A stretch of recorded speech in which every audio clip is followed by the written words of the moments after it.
Koe loto whakaaho kia whakaloto lahi ma whakatoa me lia me wholofola ka veinga aho o e whakamau.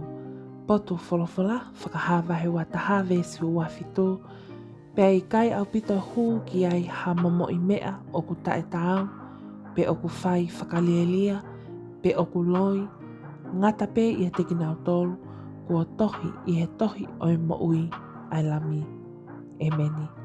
Ki tau loto.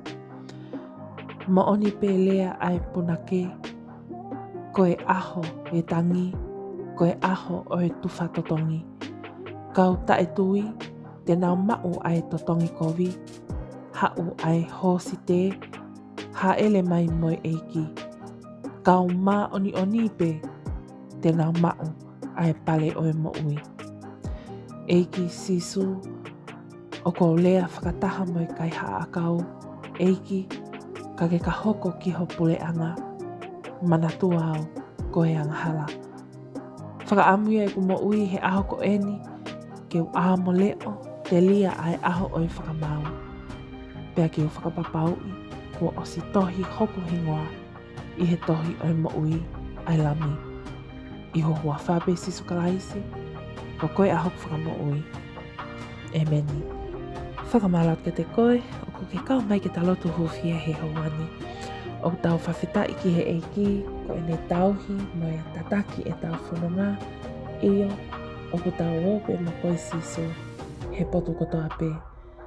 Ngahi ahoni kua hake uta e ngahi tui kehe, pea whakaloloma, kua ta foki, pea tau ka vei he ngahi siasi whakakalistiane e ni ihi, ke whakatonu hiai ai kovi mo yang hala, o ku tala mai he wholofola ke ta ofi, pea ke tau mahu i me iai.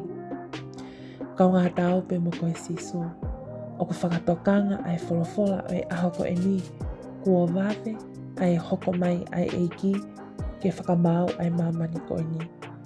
Pea whia mauia ke tau mateu teu, ke tau mata a, ke tau amo leo te lia ai aho o e whakamau. I longa e ngahi mea o ku tae tau, i longa e ngahi mea o ku i kai mo oni, i longa e ngahi tui o ku i kai wholofola ki ai tohi tapu, ke tau si tua, pea si aki, pea ke tau mahu i me iai. Koe aho o e whakamau, koe wheitu o ku uape, koe tau hu he matapā ki he vani, pe koe matapā ki he li. Pea ko ia pe o ku tohi hono hingoa, he tohi o mo ui, ko ia pe te nea opsia ai mo ui ta engata. Eiki siso, taki ato e mau whanonga, liliu e mau mo ui, ke mau tui ai pe ki he mo oni ai awhiona, ki he mo oni o e wholofola, te lia ai aho o e whakamau, kua tohi ho mau hingoa, he tohi o mo ui. Amen.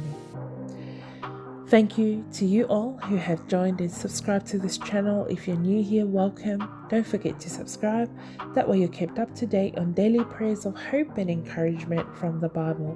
Also check out the description box below for all links to our social media platforms as we provide daily devotions and ministry for the youth and young couples.